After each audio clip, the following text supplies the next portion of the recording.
Hello everyone, అందరూ ఎలా ఉన్నారు? బాగున్నారా? సండే వచ్చేసిందండి. నేను మీరు అడిగిన రెసిపీస్ అన్నీ కూడా చేసి నేను ఫుల్ వీడియోస్ పెడుతున్నాను. ఛానల్లోకి వెళ్ళి చూడండి. కొత్తగా ఎవరైనా ఛానల్లోకి వచ్చినట్టయితే ఛానల్కి సబ్స్క్రైబ్ చేసుకోండి. అలాగే ఈరోజు నేను మీ ముందుకి మంచి రెసిపీ తోటి వచ్చాను. అది ఏంటంటే సొరకాయ శనగపప్పు కూర చేయబోతున్నానండి. లాస్ట్ వీక్ పచ్చి గుమ్మడి వడియాలు ఎలా చేయాలో చూపించాను కదండి. షార్ట్ అనుకొని తీసాం, అది కానీ ఫుల్ వీడియో షార్ట్లో తీసాము.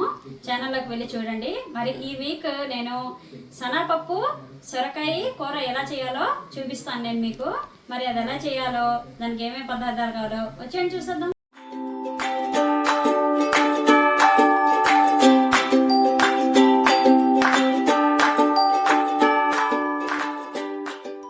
నేను ఒక చిన్న సైజు సొరకాయ ఇలా తీసుకున్నాను అనమాట, చిన్నది. ఇది మొత్తం తరిగేసుకున్నానండి. చూడండి, ముక్కలు ఇలాగా చిన్నగా తరుక్కున్నాను. నెక్స్ట్ ఒక 2-3 ఉల్లిపాయలు సన్నగా ఇలా కోసుకున్నాను అనమాట, మీడియం సైజు ఉల్లిపాయలు. నెక్స్ట్ ఒక 3-4 టమాటాలు ఇలా కట్ చేసుకున్నాను చిన్నగాను. ఒక 4-5 పచ్చిమిరపకాయలు చీలకల్లా కోసేసుకున్నాను అనమాట.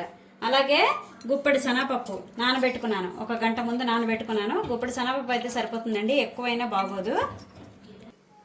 ఇప్పుడు మనం పొయ్యి మీద బాండీ పెట్టేసుకొని స్టవ్ వెలిగించేసుకుందాం.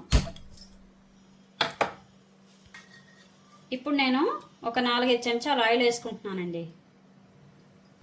చూడండి, ఆయిల్ అయితే హీట్ ఎక్కింది. ఇప్పుడు నేను ఉల్లిపాయలు వేసేసుకుంటున్నాను.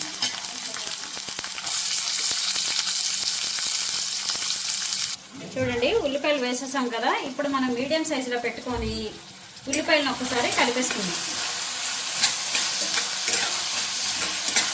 ఉల్లిపాయలు కలుపుకున్నాం కదండి. ఉల్లిపాయలు మనకి వేగే లోపల ఇప్పుడు మనం అల్లం వెల్లుల్లిపాయ పేస్ట్ ఆడించుకుందాం. ఎక్కువ అక్కర్లేదు, కొంచెమేను. ఫ్రెష్గా ఆడించుకుంటేనే కూరలకు బాగుంటుందండి.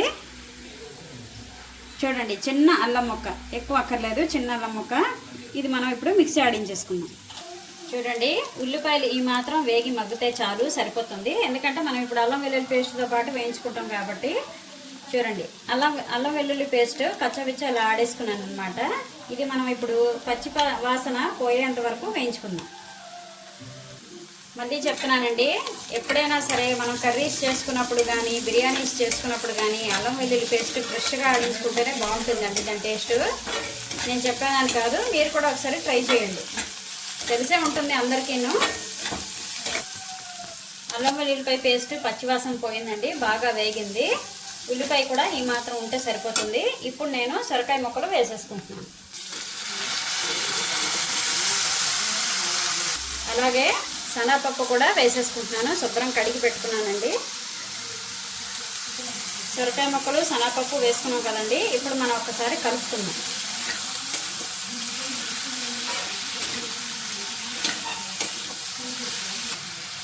ఇప్పుడు నేను టమాటా ముక్కలు కూడా వేసేసుకుంటున్నాను.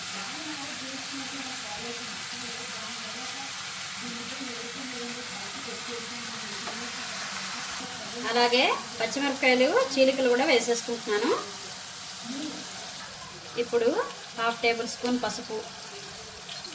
మీరు కారం ఎంత తినాలనుకుంటున్నారో అంత కారం, నేనైతే 2 టేబుల్ స్పూన్స్ వేస్తున్నాను. అలాగే 1 టేబుల్ స్పూన్ ధనియాల పౌడర్. అలాగే రుచికి సరిపడా ఉప్పు. ఇప్పుడు మనం దీన్ని ఒకసారి శుభ్రంగా కలిపేసుకుందాం. టమాటా వాటర్ తోటే మ్యాక్సిమం ఉడుకుతుందండి. ఒకవేళ చాలకపోతే కనుక మళ్ళీ అప్పుడు మనం వాటర్ యాడ్ చేసుకుందాం. అయితే ఇందులో కరివేపాకు కూడా వేసుకోవచ్చండి, కానీ నేను కరివేపాకు స్కిప్ చేస్తున్నాను. ఎందుకనంటే కొత్తిమీర వేసుకుంటాను నేను. కరివేపాకు వేస్తే పెద్దగా అంతగా నాకు నచ్చదు, అందుకని నేను స్కిప్ చేస్తున్నాను. మీకు కావాలనుకుంటే మీరు వేసుకోండి.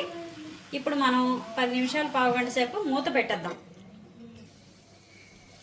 చూశారు కదా ఎంత చక్కగా మగ్గిందోని. ఇప్పుడు మనం కొత్తిమీర వేసుకుందాం.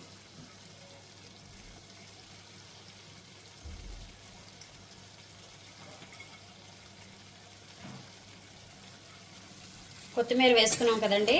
ఇప్పుడు ఒక్కసారి కలిపేసుకుందాం. కూర కొంచెం గట్టిపడింది కాబట్టి నేను కొంచెం ఒక 1/2 గ్లాస్ వాటర్ కొంచెం యాడ్ చేస్తున్నాను. చూడండి, కొంచెం నీళ్ళు పోసుకుంటున్నాను. ఇప్పుడు ఒకసారి ఇదంతా శుభ్రంగా కలిపేసుకొని ఇంకొక 10 నిమిషాల సేపు మూత పెడితే శనగపప్పు బాగా ఉడుకుతుందండి. ఆల్మోస్ట్ కుక్ అయింది. కొంచెం ఇంకొక 10 నిమిషాలు పెడితే బాగా కుక్ అవుతుందన్నమాట.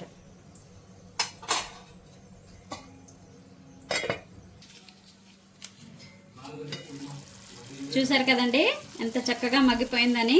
ఇప్పుడు మనం స్టవ్ ఆఫ్ చేసేసుకుందాం. అంతేనండి, గుమగుమలాడే సొరకాయ శనగపప్పు కూర తయారైపోయింది. మరి చూసారు కదా ఎలా చేశానని. మీరు కూడా ఒకసారి ట్రై చేసి చూడండి. అలాగే చాలామంది నా వీడియోస్ చూడట్లేదా ఉన్నారు. మీ ఛానల్కి సబ్స్క్రైబ్ చేసుకోండి, వీడియోస్ చూడండి. అలాగే పక్కనున్న బెల్ ఐకాన్ ప్రెస్ చేస్తే నా నోటిఫికేషన్స్ మీకు వస్తాయి.